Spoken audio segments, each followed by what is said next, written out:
کیا مرنے کے بعد انسان کسی دوسرے بدن میں پیدا ہو جاتا ہے، یا انسان کو جانور بنا کے پیدا کر دیا جاتا ہے، یا پھر پیڑ پودا بنا دیا جاتا ہے؟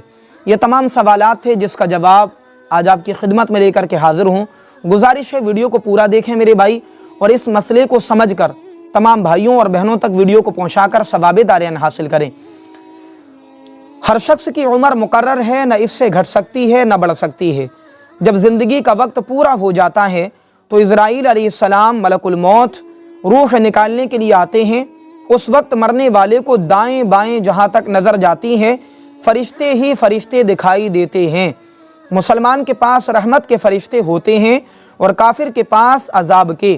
اس وقت کافر کو بھی اسلام کے سچے ہونے کا یقین ہو جاتا ہے، لیکن اس وقت کا ایمان معتبر نہیں، کیونکہ ایمان تو اللہ و رسول کی بتائی باتوں پر بے دیکھے یقین کرنے کا نام ہے۔ جب کسی بندے کی موت آتی ہے نا، اس کی روح نکالنے کے لیے فرشتے آتے ہیں اسرائیل علیہ السلام، اور جہاں دائیں اور بائیں اس کی نظر جاتی ہے تو وہاں اس کو فرشتے نظر آتے ہیں۔ ایمان والے کو رحمت کے فرشتے نظر آتے ہیں تو وہ خوش ہو جاتا ہے، اور غیر ایمان والے کو یعنی کافر کو، مشرک کو، مرتد کو، منافقین کو، ان کو عذاب کے فرشتے نظر آتے ہیں تو یہ ڈر جاتے ہیں، کپ کپانے لگتے ہیں۔ ایسی حالت میں مرنے والا چاہے کافر ہو یا مسلمان ہو، اسلام کی صداقت ظاہر ہو جاتی ہے۔ کافر کو بھی پتہ چل جاتا ہے کہ اسلام ہی ایک سچا مذہب تھا۔ اب وہ اس وقت اگر کلمہ پڑھے، مسلمان ہونا چاہے تو کیا ہو جائے گا؟ ہرگز نہیں، اس لیے کہ ایمان جو نام ہے نا، وہ اللہ اور رسول کی بتائی باتوں پر بنا دیکھے ایمان لانے کا نام ہے، بنا دیکھے یقین کرنے کا نام ہے۔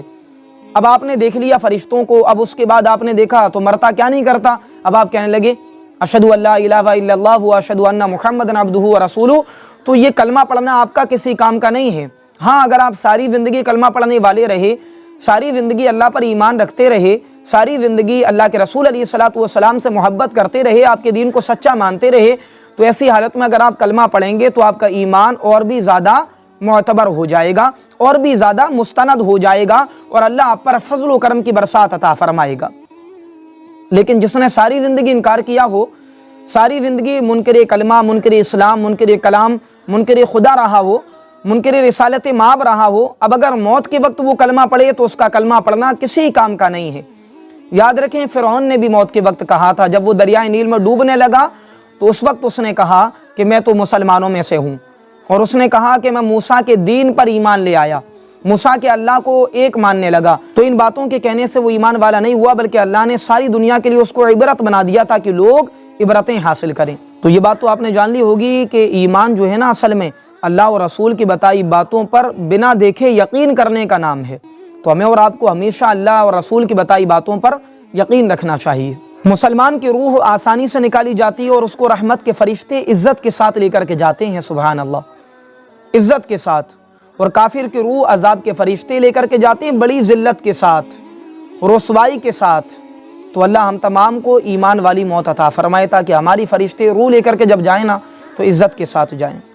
مرنے کے بعد روح کسی دوسرے بدن میں جا کر پھر پیدا نہیں ہوتی، ٹھیک ہے نا، غور سے سنیں اس بات کو۔ مرنے کے بعد روح کسی دوسرے بدن میں جا کر کے پھر سے پیدا نہیں ہوتی، جانور کا ماننا ہو یا کسی انسان کا، یعنی نہ جانور کے اندر جا کر کے پیدا ہوتی، نہ انسان کے اندر، اور نہ پیڑ پودا بنا کر کے پیدا کیا جاتا۔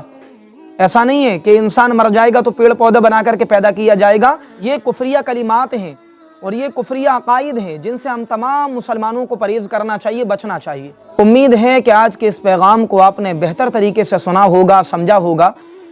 دینی پیغام کو عام کرنے میں ہماری مدد کریں، ویڈیو کو زیادہ سے زیادہ بھائیوں اور بہنوں تک شیئر کر دیجیے۔